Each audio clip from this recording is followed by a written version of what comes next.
could also ask for the rules you can affirm the respect that shouldn't need much.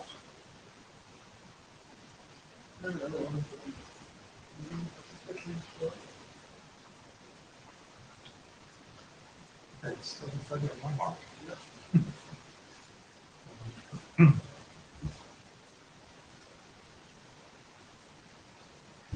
So just in case somebody is listening on the internet, I guess we'll wait for another 5 minutes to have more than one participant.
So, oh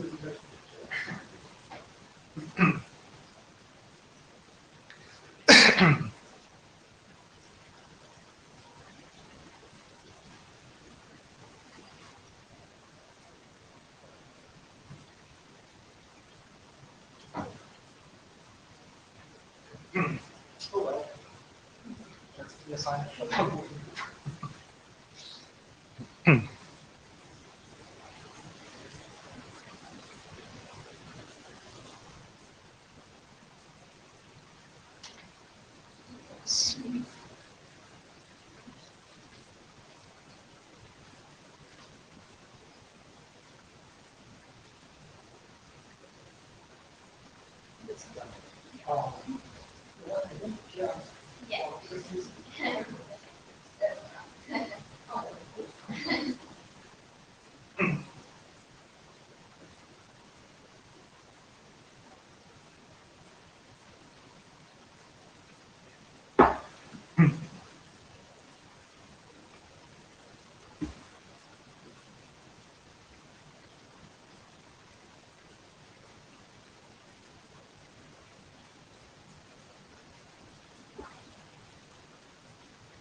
Thank you. But I guess if there's nobody new, I think we also don't need each other as well. Ah, that's going to be tricky.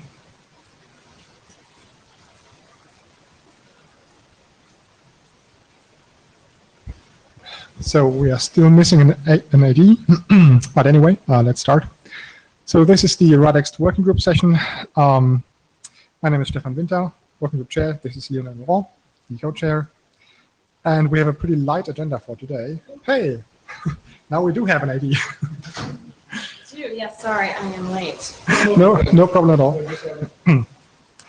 So yeah, first, it's already Wednesday, so you've probably seen this. There's a note well. Please note well the note well. And then we have a very light agenda. We have a volunteer for the minute taking. That's Lionel. We don't need a JavaScript because there is nobody on MeetAker or on Java. I think the agenda is pretty okay, unless somebody wants to add something. Okay, then we can take a short look about what we did in the last couple of months. And we have a discussion about exactly one active working group draft. There's a couple of individual drafts waiting for adoption / waiting for discussion on what to do with them, which we'll talk about near the end. And then we have an incredible amount of time to talk about the topic called the future of Radext. And considering the fact that there are 2 chairs and 3 people in the room, one of which an AD, probably shows where it's going to head. So let's first start with the overview of what happened. We didn't meet at IETF. We didn't meet at IETF 98, so these are the changes from IETF 97. We published 2 RFCs, the radius extensions for IP port configuration and reporting, RFC 8045, and data types and radios 8044. For a change, we have nothing in the editor queue, nothing in IETF last call, nothing in IEST processing. We have 1 document currently still active, awaiting the Shepard write-up. That is the COA proxying from Anna de Kock and Juni Korhonen. Meanwhile, the Shepard is assigned, it's me.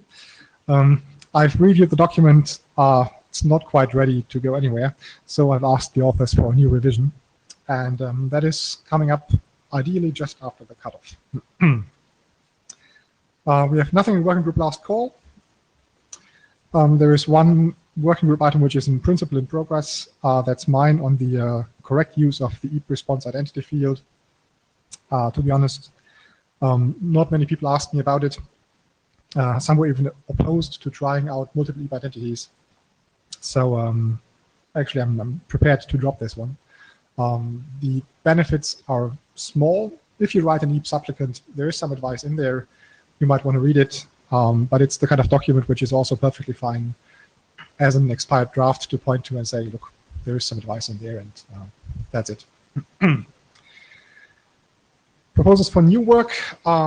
We had the idea to move radius TLS from the current experimental status to standard track, which is work by Jim Shard. I've seen him around here earlier today.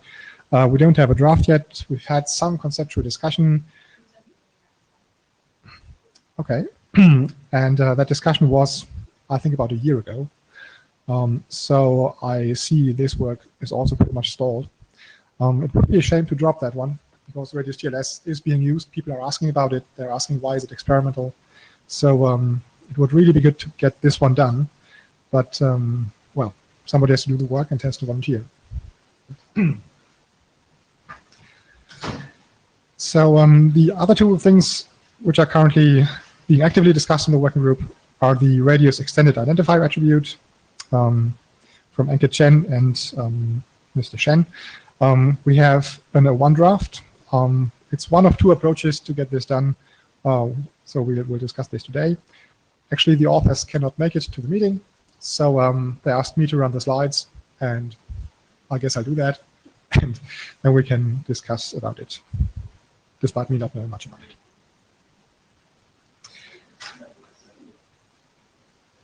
The second approach to the same problem is a draft from Anna de Kock, who has also submitted a 2 revision.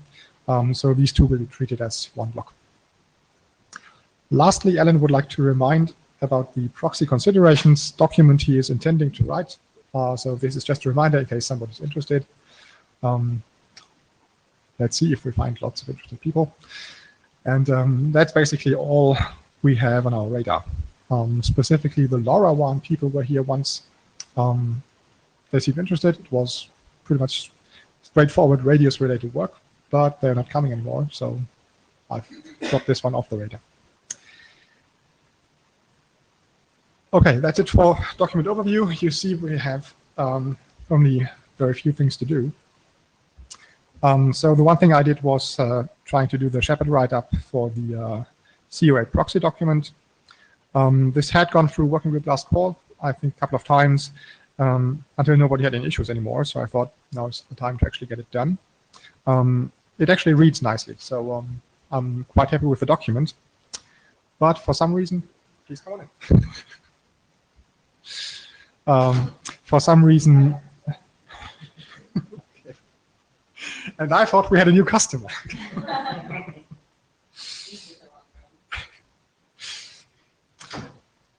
So yeah, but as I read the document, despite several working group last calls, the working draft called scrutiny must have missed that there was a section which had one word as a content, which is stuff.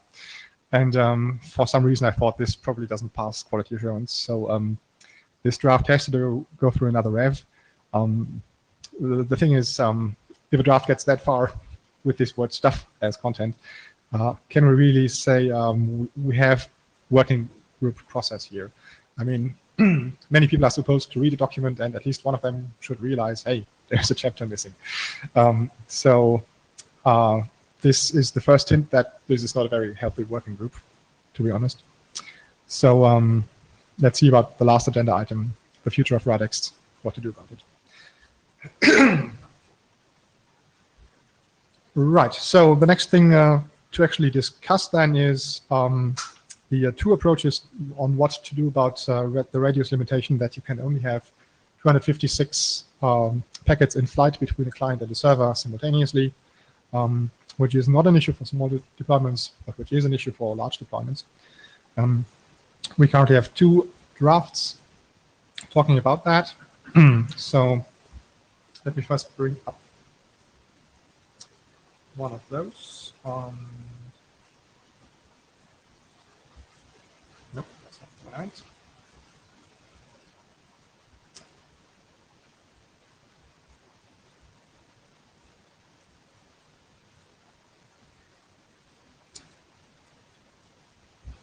This is draft Chen Radext identifier attributes 01.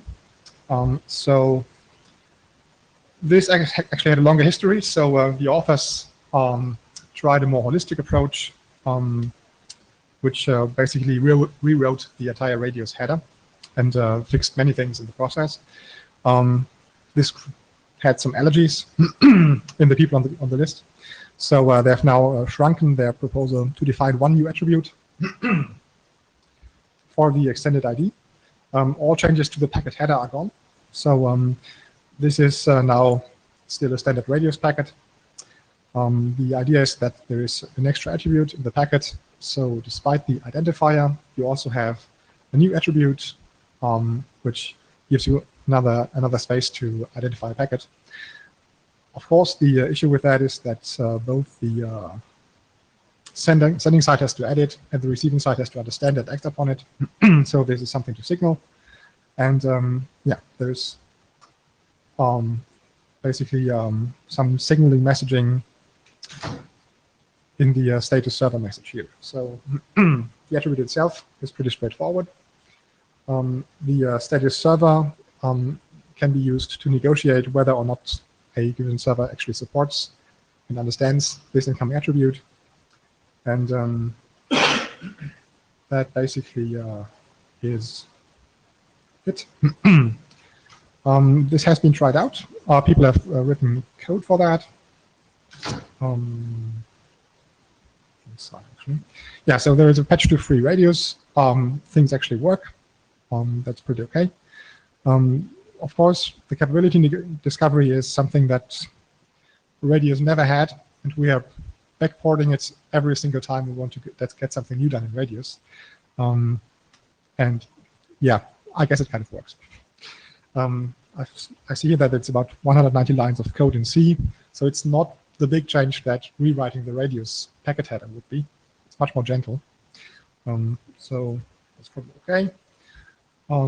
The authors say it's a simple proposal and simple implementation. Only few code changes at a small place. Identifier management can be trivial. You can simply use a monotonically increasing counter. And there is a large benefit. It removes a long-standing protocol limitation. I think that's all. So people say the spec is stable. It is backward compatible because you use status server to negotiate this. No changes to the packet header and no change to overloading of existing fields. And the authors request Radext working group adoption. So anybody has any opinion on that? Brian Wise, Cisco, so I'm a little bit, I guess, I maybe have an opinion because I'm working with the same company's authors, but I really haven't been following their work. I will just say, having watched this, going from what they had to this very simple attribute extension seems very reasonable, and if it solves the problem, then we should do it. Yeah, I mean, the group found very harsh words in the first approach, so this one is actually a lot better, definitely. It's also not groundbreaking. Personally, I know that the Radiator people have this since a decade or something. So they have an extended VSA attribute just for extended tracking. They don't have the status 7 negotiation, but even then things seem to work because they get their VSA back. So yeah, it's something you can do.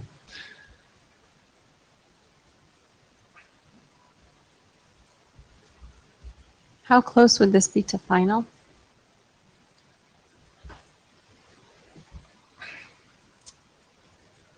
Well, considering it's rather straightforward, I guess it wouldn't take much to finalize it. Okay. Yeah. And how many people would be willing to read the draft?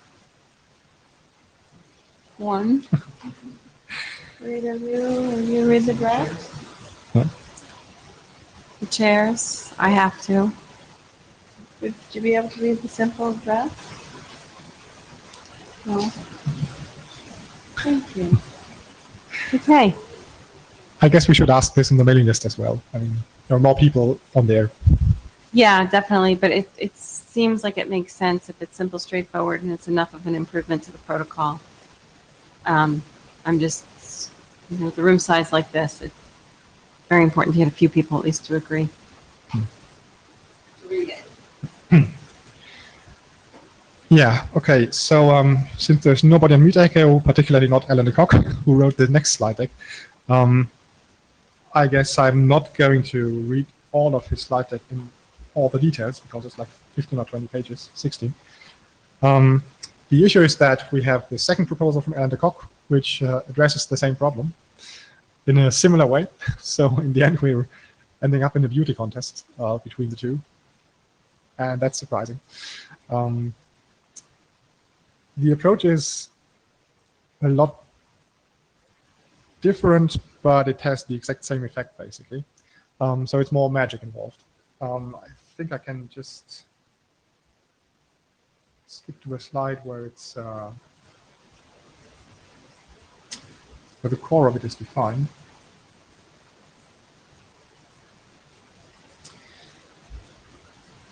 Yeah, so whenever you send a packet in Radius, you're supposed to, you should have a request authenticator in the end of the packet, meaning you can verify the authenticity of the sender with the shared secret. As it happens, if you're sending the same packet twice, you will also end up at the same request authenticator. So as soon as you change something else, you get a different request authenticator. If you take these two sentences in one, you could say, right, if I receive a packet with the same ID but a different request authenticator, this is not a retransmission. Obviously, something else has changed. So this is not a duplicate. I will just process it as normal, and then I'm done. So the question of duplicates just doesn't exist anymore, just because you do have more bits to identify a packet in the end. It's kind of a cool idea. But then it has the side constraints that you have to have a request authenticator. The original Radius spec did not require this, so you might get an access request having none. For some reason, back in the day, 2 decades ago, people didn't think this is an issue.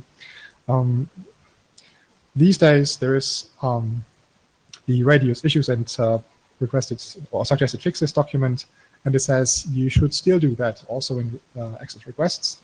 If you do, you have a solution here.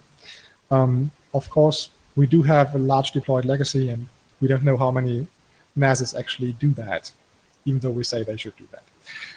So the proposal here is a bit rough around the edges if this is not being supported by the NAS.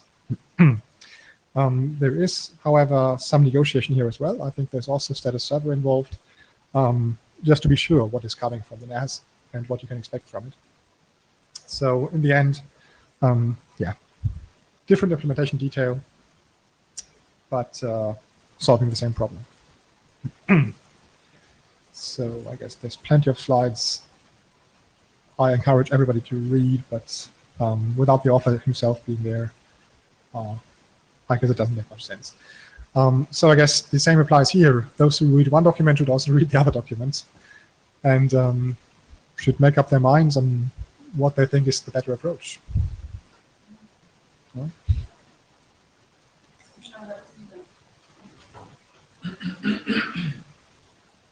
So Kathleen Moriarty, I think we just need to chat a bit more, right? Because people agreed to read the other draft, and I guess I didn't read the agenda far enough ahead to know that, oh, now we're having a beauty contest. So they agreed to something, not to reading both drafts. Clearly, it's a problem that needs to be solved. It's just a matter of approach. So I don't think we can just volunteer everyone to read every draft, though. Do either of you have any opinions? Brian Wise, not as well an informed one as I'd like, but I would just say, listening to the presentation, I like the idea of an explicit way of describing the behavior rather than implicitly, which is what I think Ellen's draft is doing. There's a beauty to not having to make a protocol change, but I think it's nice to have it explicit what's happening. Yeah, my personal opinion is it is semantically changing something without touching the syntax, and that usually catches people by surprise, and that's not usually so nice. But yeah, I guess I read both drafts myself again and think a bit more about it. Do the chairs have an opinion of preference? For the time being, I would. So it's as it was said. I would go for an explicit indication. So using an explicit attribute for that instead of discovering stuff based on existing. But you need to be aware of that. So So for the time being, I would go for the first one, for the previous one. I like that explanation. So I would say the majority of the room. I think we have consensus. Do you disagree with that logic, either of you? No? All right. I think we have consensus in the room. So it has to go to the list, obviously. Yes. What we can do is to put it on the mailing list to explain the difference between both drafts, and at least to indicate what would be at least the preference so far, and to see if we can get consensus on the mailing list.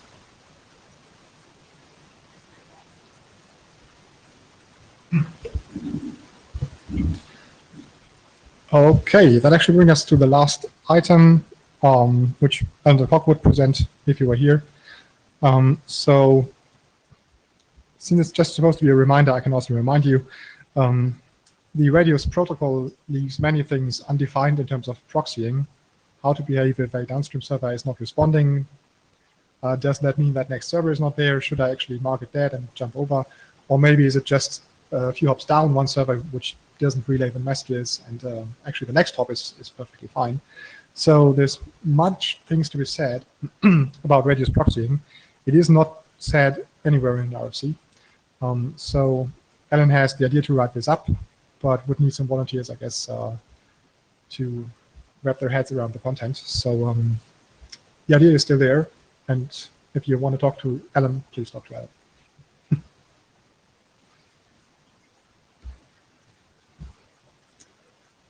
Okay. Yeah, but this is now the big question for today, I think.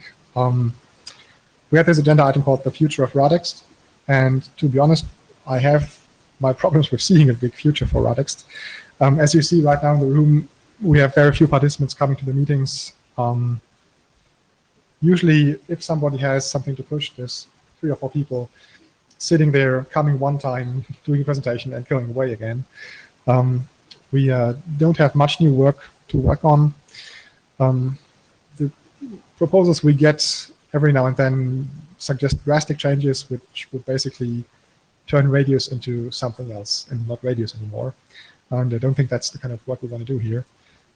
So the amount of in-scope work is just not very much. As I've said earlier, in terms of reading drafts for working with last fall, this doesn't seem to work either. So I think we have a bit of a problem here. And I think the natural conclusion would at some point be to say, let's finish what we have on the table and call it a day and close down the working group. If you were here earlier this... Oh, sorry, Brian Wise again. So the one, I think there is, it's valuable to have a place in the IETF where when somebody says, we have this new piece of functionality, we need a radius extension or attribute extension where, we need to get the document out. If this group doesn't exist, where could we do that?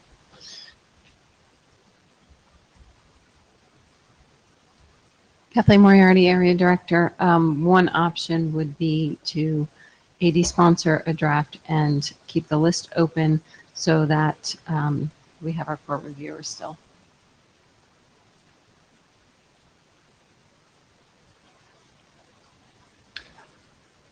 Yeah, sounds like a good option. I mean, people have a go-to place to start the discussions, and then if it's important enough, somebody will pick it up.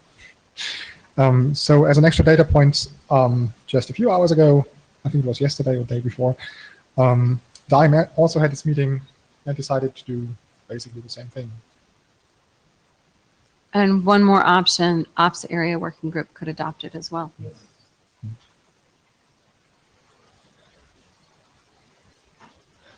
Yeah, and as an extra data point, even now that the working group existed, some people came and didn't have the energy to push it through. So I don't think we're closing any doors. Okay, yeah, what I really find a bit sad about this, like I said earlier today, Radius TLS is still experimental. People out there use it. It is useful, but I get these questions about, should we really jump on something that is experimental? So just getting that one on standard spec would be very good to have. Brian Wise, what would it take? I mean, is there any controversy with the existing experimental definition? Does there anything have to be done besides that's significant? We had a discussion with Jim Schad. Actually, had slides in like IETF 95 or so. It's not a lot. The thing is that TLS 1.3 is coming up with these crazy one round trip time or maybe even 0 round trip time session starts, and that might need a bit of a closer look, because if you have an accounting packet, you can just send it one shot. Does that really work as it used to? I don't know, but there are no major things missing. Kathleen Moriarty, AD. So you could just base it on TLS 1.2 to finish up instead of waiting for 1.3 as well. Yeah, so TLS 1.0 and 1.1 have not been deprecated yet. It's an option. How much would waiting for TLS 1.3 hold you up? I know it's just about done, but it was just about done. Yeah, it is just about done. The 0 round trip discussion extended it from the last meeting into this meeting. I expect it'll get published before the next meeting, or be in the RFC edited queue. Yeah, I mean, given that we don't have any draft yet, I think Okay. TLS 1.3 will overtake us. So this one is experimental and published now? Yeah, just since the 4 or draft? 5 years, something, yeah. It's an RFC. Yes. Okay. I saw that the only point today is that it is noted as experimental, so people are asking why it is still experimental, and Maybe we could do a status change instead of a whole revamp. Is there anything critically wrong with the document as is? I mean, we use it in Edurome quite heavily, and there's tiny things, like, I mean, a few sentences that might have might be worth having some clarifications on. But Okay, I'll look into a status change. That might be the right answer. And then a new document for 1.3 when it's, when you're ready for that. But you're not going to jump on 1.3 right away, right? Or is your plan to? To be honest, I don't even have issues with the thing being experimental myself. So I don't think there's any urgency, and just a status change and doing things in its due time is fine. Okay, can you guys remind me next week? I'll probably remember, but just in case, send me a nudge. Please nudge. Okay.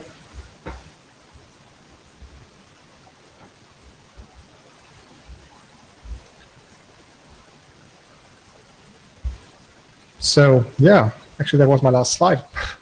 So I guess we have to confirm all of this on the mailing list, including closing down the working group. If you do have other suggestions, if you have an army of people waiting to come in, please let us know, but I'm not expecting any wonders.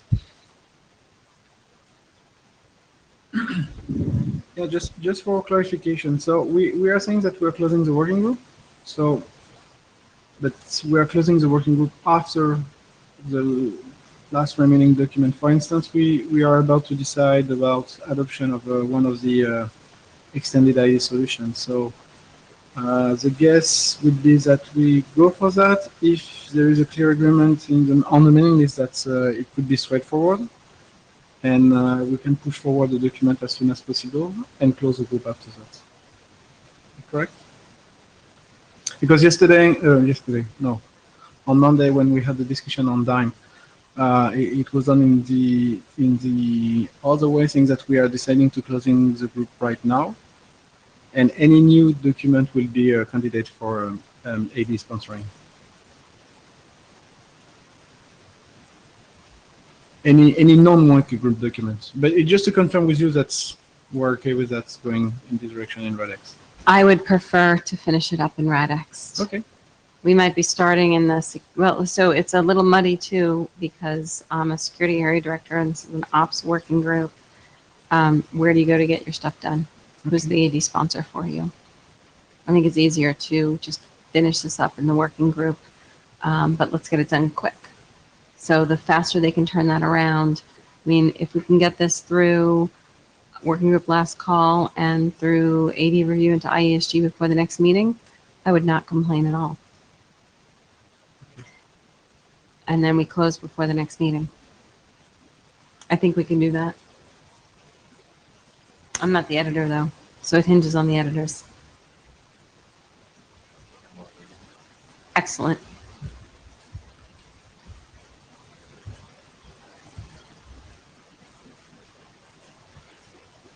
Okay. No? Yeah. Nothing else. Thanks the audience. Yeah, thanks to everybody who's listening into this, if there are any. So it's been a pleasure. I don't think we're going to meet a lot of times with this working group, so probably this was our last meeting, just finishing up documents. So yeah, have a nice life. Thank you. Enjoy the rest of the day. Bye-bye.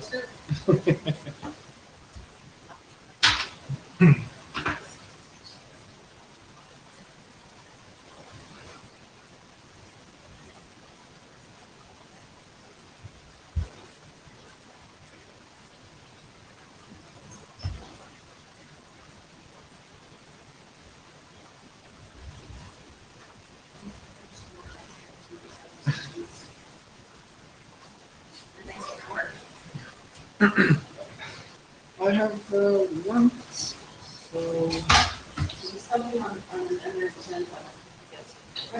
yeah, it's quick. It's the so for tomorrow I will jump in the slide. Yes. So, I just need to be the first one because my flight is at 3, something like that. Yeah, I have the first one in the chair slides. Okay. So it'll be in the midst of reports. Okay, good. So you'll be right after the 30 working groups. Okay, good. Yeah, less than 10 minutes. Thank you. Thank you.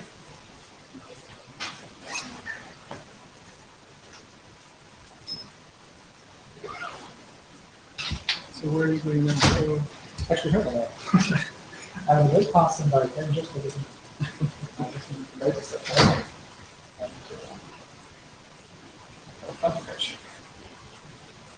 so at what time? That's Oh, okay. So it was a real jump. Let me. I can take care of this if you want.